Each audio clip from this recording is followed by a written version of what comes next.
Eu tenho 28 anos de idade e essa é a primeira vez que eu paro para pensar nesse incidente em detalhes, por causa do trauma que ele me causou. Eu conheci minha ex-namorada numa cidade grande em 2010, mas nós dois decidimos nos mudar para uma cidade pequena depois que a gente completou 2 anos de namoro. Ela já tinha viajado a trabalho para essa cidade pequena em 2012 e acabou se apaixonando por tudo que essa cidade tinha para oferecer. As paisagens, as pessoas, as várias cidades pequenas muito bonitas que ficavam por perto. Ela voltou dessa viagem e me convenceu a fazer todas as malas e mudar para lá. Nós juntamos um monte de dinheiro e alugamos um caminhão de mudança enorme. O plano era eu dirigir o caminhão até a nova cidade, enquanto a minha namorada ficaria para trás por mais 3 dias para terminar alguns assuntos do seu trabalho. Se dependesse de mim, eu esperaria mais 3 dias para fazer a viagem junto com ela, mas eu tinha que aproveitar o preço barato que eu tinha conseguido no aluguel do caminhão de mudança. De qualquer maneira, ela teria que ir dirigindo o carro dela, enquanto eu pude levar o meu carro guinchado no caminhão de mudança. O meu irmão me acompanhou na viagem. Ele revezou comigo durante a viagem e me ajudou a dirigir. A estrada era muito longa e demorada, e depois de 4 dias de viagem, quando eu e o meu irmão finalmente chegamos, nós estávamos completamente exaustos. Depois de descarregar o caminhão e dormir umas 16 horas seguidas, nós decidimos visitar uma cidade vizinha, que ficava uns 30 quilômetros da minha nova casa. Nós comemos frutos do mar em um restaurante pequeno, alugamos um filme de terror e dirigimos de volta para casa. A minha nova casa ficava literalmente no meio do nada. Durante o dia, do meu quintal, eu tinha uma vista incrível de um lago. A floresta que cercava a minha casa era linda, porém, à noite, a história era completamente diferente. Dava muito medo ficar na minha casa de noite. A minha casa é cercada por janelas, mas à noite não dava para ver absolutamente nada através dessas janelas. Mas eu tenho certeza que se você estivesse do lado de fora, você poderia ver facilmente o lado de dentro da casa. O meu irmão tinha um voo de volta marcado no dia seguinte. Nós acordamos bem cedo de manhã para dirigir até o aeroporto. Depois de deixar o meu irmão lá, eu voltei para casa sozinho e eu não podia fazer nenhuma ligação ou assistir TV a cabo, porque esses serviços ainda não tinham chegado na minha casa. O meu celular não funcionava de jeito nenhum naquela área. A única coisa que eu tinha era uma caixa de DVDs. Quando eu cheguei na casa, eu decidi testar a minha nova vara de pescar. Eu não fiquei muito tempo no lago, porque logo começou a escurecer. Eu voltei correndo para casa e sentei em uma cadeira na sala de estar,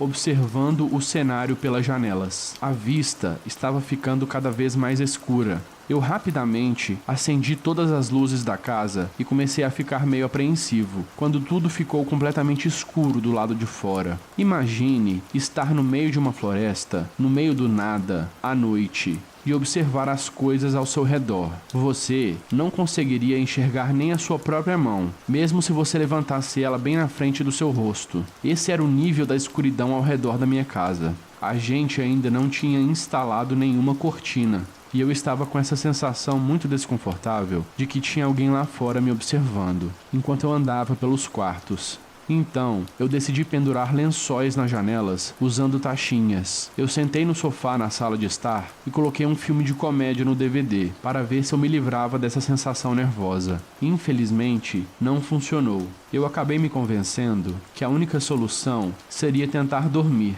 E os meus olhos já estavam começando a ficar meio cansados. Eu estava, na verdade, começando a ficar exausto. Então, eu me cobri com um cobertor no sofá e desliguei a TV.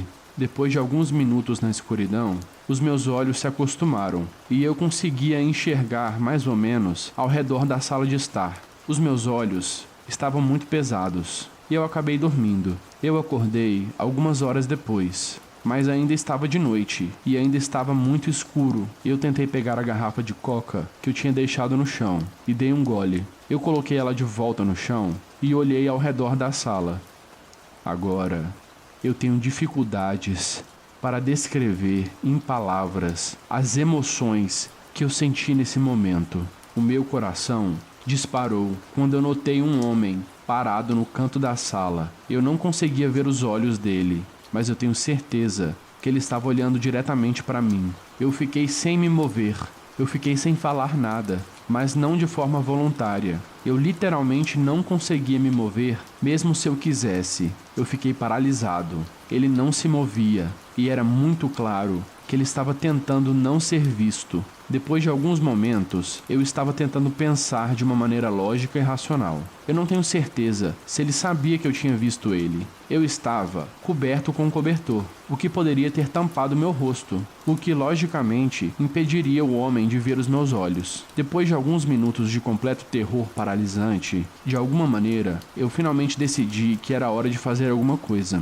E foi a coisa mais difícil que eu já tive que fazer na minha vida. Eu me forcei a tossir, e eu tossi ao mesmo tempo que eu me levantei. Eu fiz isso para fingir que eu não sabia que ele estava lá. Eu me levantei lentamente e bem devagar. Eu andei pelo chão gelado de madeira até o banheiro que ficava no canto da sala, mas ele não se moveu. Eu cheguei no banheiro e nada aconteceu. Eu fechei a porta do banheiro e lentamente eu virei a chave até trancar a porta. Lágrimas percorriam o meu rosto enquanto eu me apoiei na banheira atrás de mim. Eu fiquei encarando a porta. De repente, eu notei que havia uma pequena janela acima da banheira pela qual eu provavelmente poderia passar. Eu passei pela cortina da banheira da forma mais silenciosa possível e alcancei a fechadura da janela. Eu destravei a janela e tentei deslizar ela para a esquerda. Ela começou a fazer muito barulho enquanto eu abria ela. Eu congelei, na esperança de que o homem não tinha escutado. Alguns segundos depois, eu ouvi umas batidas na porta do banheiro.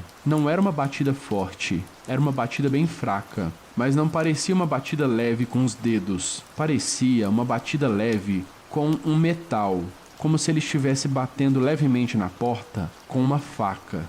Nesse momento, eu percebi que ou o homem sabia o que eu estava fazendo, ou ele simplesmente queria que eu soubesse que ele estava do lado de fora da porta.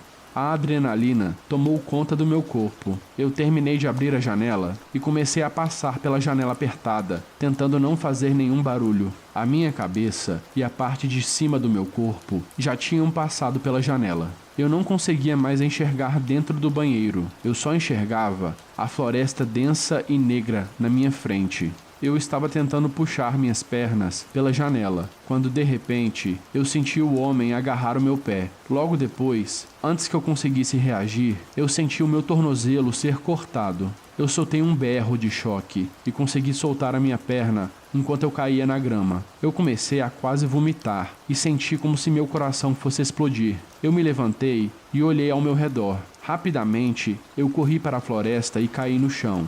Eu olhei de volta para casa e para a janela do banheiro. Depois de passar a mão no meu tornozelo, a minha mão ficou completamente coberta de sangue. A situação mortal onde eu me encontrava se tornou real e aterrorizante. Eu olhei de volta para casa e, de repente, eu vi a porta de trás abrindo com força. O homem desceu correndo os degraus e começou a olhar a escuridão ao seu redor, procurando por mim. Eu fiquei igual uma estátua no chão e tentei controlar a minha respiração. Ele tinha uma faca enorme na mão e estava vestido todo de preto.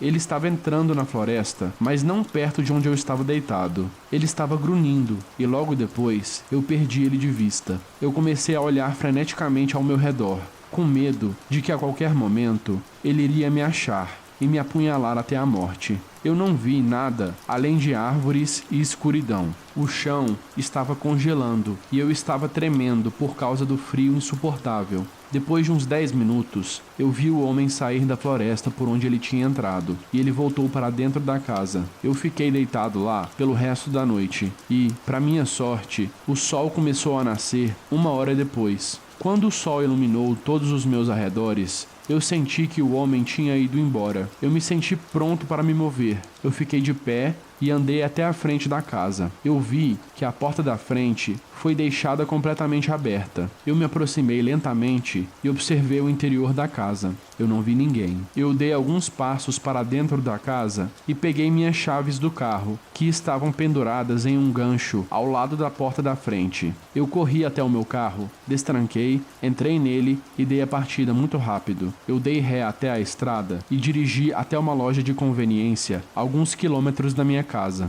E é aqui que a história acaba. Eu saí vivo, mas o assassino também escapou. O meu tornozelo estava com um corte bem profundo, mas ele se curou depois de alguns meses. Eu sofri uma pneumonia leve por causa da exposição ao frio.